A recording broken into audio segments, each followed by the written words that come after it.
investigators turned their attention to Sharon Zachary, who not only lived next door to Rogers, but worked as his caretaker. Sharon said she was with a friend shopping all day across town, but investigators discovered something suspicious. She made several large expenditures in the months leading up to Rogers' murder. She started spending money. From about January to around April, it's estimated about $65,000 was spent on her own personal items. She bought a new car, a boat, and took her family on a Caribbean vacation. The expenses exceeded her family's discretionary income. Sharon was a part-time car salesperson. Her husband was a sales representative. And investigators also learned that Rogers named Sharon the sole beneficiary of his multi-million-dollar estate. Armed with a search warrant, investigators confiscated Sharon's shoes for analysis. I believe we got over 20 or 30 pairs of shoes into the laboratory. One pair caught Michaud's attention. A pair of size 6.5 tennis shoes. Michaud dusted the shoes with powder and applied a sticky sheet of acetate to lift the print.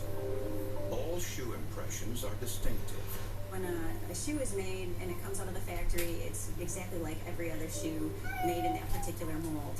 And as soon as you start walking on that shoe, you get microscopic scratches and cuts and nicks in the bottom of the shoe that makes that shoe different from all others in the world. The shoe impression found on the glass of the crime scene had various nicks and scrape marks. Interestingly, Sharon Zachary's left tennis shoe was the same size, make, and model as the impression found at the crime scene. And it also had the same nicks and scrape marks. The surface was so clean, it made just a beautiful, very detailed impression. There was enough accidental markings on the glass that she was able to compare to the shoes and find a positive match to one shoe and only one shoe that made that print. Wow. Fingerprint analysts had a more difficult time comparing Sharon's prints to the one found on the victim's belt. There was a thing that showed the picture. It was supposed to have been a picture of the Undertaker and his wife, and it's saying that she's like gotta be hands down one of the most beautiful women in the world. They discovered the print on the victim's Undertaker's belt wife was the side of So I'm sitting here going, I click on it, and it's all when confronted their with life. the forensic evidence, Sharon denied she was the killer. She insisted she had no motive. But the victim's financial record suggested otherwise. In this case, we found a large sum of cash disappearing out of his account routinely over the time from January to April.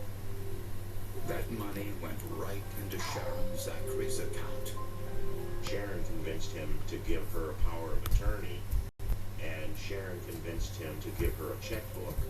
And then when she got onto some of his checking accounts, and she just started using them as her own. Records indicated that Sharon Zachary stole up to $120,000. And there was clear evidence that Rogers discovered the embezzlement. Sharon Zachary was helping herself to Mr. Rogers' funds, and Mr. Rogers apparently was not happy about that and had his power of attorney withdrawn to put a stop to Sharon Zachary helping herself to his money. Sharon also found out that Rogers planned to remove her from his will. I believe Sharon Zachary was in a hurry at that time Elite. to kill Mr. Rogers before he could make that change in his will.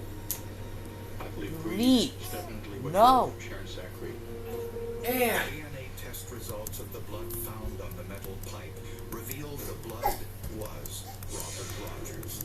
More proof that it was the murder weapon. 31-year-old Sharon Zachary was charged with the murder of Robert Rogers. Mr. Rogers, at one point in time, he even told an attorney that she was the daughter he never had. It is ironic that Robert Rogers, attempting to seek sanctuary for himself, to seek protection from persons who want Hey, to boo. hurt him. my car, I just made a 9.8, 9.98, 9.6. In turn, turned on him and became the very thing that he was trying. My car just went at 9.6. 309.6. No, 9.6. That's why your pizza stays untouched after baking Yeah. 450 degrees. And now that every delivery is contactless, you can safely mix and match any two or more for just Quarter. $5.99 each when you sit around the table, even if it's not the same team. Hey, Mama, what's up? I only see one price on my phone bill. You're on T-Mobile. Taxes and fees are included. Why can't all my bills be like Elite. I don't know, Mama. With T-Mobile, taxes and fees are included, and when you switch your family, get 4 lines of Leave Sissy alone. And When our friend told us about abcmouse.com, we were skeptical. We were like, sure, okay, whatever. It's another app that says it's going to teach my child to be a genius. I just did Well, about a month in, we really did realize this is making a big GT. difference in his life. When he started, he could barely recognize 9.6 seconds. Well, then my red note Megan RS. Pounds more than we thought he would be able to learn so fast. ABC Mouse really lights that fire for learning, and that's more than we could have. Out here, each new day is an opportunity to Now let's see how it does in rain. pride in your land, to fire up reasons to be together, to collect new memories, and grow in fresh ways. With all that's changed, you've continued to live life out here to the fullest. So in more than 1,800 communities, we're here with everything you need to bring on the new day. Tractor Supply, everything you need for life out here. I never had time for breakfast until I found Daily Harvest. It's clean food built on organic. It's not that good in rain. oh man, that sucked.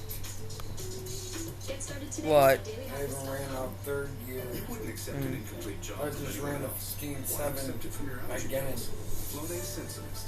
Nothing stronger, nothing gentler, Thought I nothing did. I lasts thought longer. I was gonna do Flonase better, but Sensimist. no. 24-hour non-drowsy allergy This relief. time I had a perfect start. These are extraordinary times. Yeah, my car ain't that good in rain. Extraordinary people in the healthcare Also had care for flicks on it others. too. At Novartis, we promise to do our part. As always, we're I don't doing think that everything helps. we can to help keep Cosentyx accessible and handleable. If you have any questions at all, call us, email us, visit us online. We're here to help support you. Do some when you underground need us. tournament. Take care and be well. To learn more, call 1-844-COSENTYX or visit Cosentyx.com. Oh, If something happened to you, 15.8. what would Yup, happen to them? I'm slower. Their home, their education, their I future. should have waited for You third need gear life again. insurance, and chances are SelectQuote can help you get it for less than $1 a day. SelectQuote found Jacob 40, a $500,000 policy for only $19 a month. And SelectQuote found his wife Wendy, a $500,000 policy for only $17 a month. Our secret? At SelectQuote, we aggressively comparison shop highly rated companies to find you the company with the best rates. We found Gary, Goodbye. 35, a $1 million Goodbye. policy for only $22 a month. Did I kick your Why butt? pay more? Give your family the security they need at a price you can afford. Call 1-800-288-5950 or go to selectquote.com now and get the insurance your family needs. At a price you can afford. SelectQuote. We shop, you save. Another episode of Forensic Files, next on HLN. I would never believe that something like this could ever happen. This is only the kind of stuff that you read about. But looking back, I can see that this can happen to anybody. Sharon Zachary and her family lived next door to Robert Rogers. Michelle and the two McCool. became I guess she was friends. forward. Roger's eyesight was failing, and Sharon not only befriended him, God, but that's she a also little helped by writing checks so he could pay his bills. But prosecutors found evidence that Sharon was doing more than that, and was actually helping herself to some of Roger's money, tens of thousands of it. On the day of the murder, prosecutors believe Sharon went to Roger's house intending to kill him before he could change his will and remove her as beneficiary. Now, my friend Eugene Bossler. Prosecutors think Sharon Looks grabbed like a piece that. of pipe from Roger's yard, used her keys to gain entrance, and struck him over the head repeatedly. As he lay unconscious, She spent hours searching the house for the money he had stashed away. If she did find money, she didn't find it all. At some point, she must have realized he wasn't dead, and she struck him again. Once again, she searched the house for money. Before leaving the house, Sharon turned Roger's body over to search his pockets, leaving her partial thumbprint on his leather belt. To make it look like a robbery, she threw a piece of firewood through the sliding glass door. But she stepped on a shard of glass, leaving a clear image of her shoe impression. On her way back home, Sharon tried to dispose of the pipe, but dropped her keys nearby. A mistake, which led to the discovery of the murder weapon. Sharon Zachary, after committing his crime, established an alibi to be seen in different locations at a point far away from her home to try to establish that she couldn't have committed a crime by having not been there. We always wondered if it was Sharon Zachary by herself or Sharon Zachary with others. We don't know. At the trial, Sharon Zachary insisted she was innocent, but the forensic evidence told a different story. She was convicted of first-degree murder and sentenced to life in prison. I'm glad they got her. I laid down and put my hand under the pillow like you're in Out for Michael. vengeance. Although Okay. If they wanted to kill her, I'd volunteer. It was the shoe impression, the shard of glass, and the partial thumbprint on the leather belt that solved the case. My 12 years of doing late print work, this case ranks right up near the top, if not the most difficult latent fingerprint that I've had to identify. So this was very, very satisfying case for me to be involved with. Criminals always seem to make mistakes. I believe the mistakes on this case by Sharon Zachary were because she was fighting the clock. This trial would have never happened without the forensics. Goodbye. We had a clear motive, money. In the water But to with show the that rest. she was there, to show that the print, the shoe print, the fingerprint were from her, Is that good boogie? would have not had, we would have had peace. Religious faith can often unite families, but not always. The young woman's death raised questions about her church, and in the end, it tested the faith of all involved. Yeah.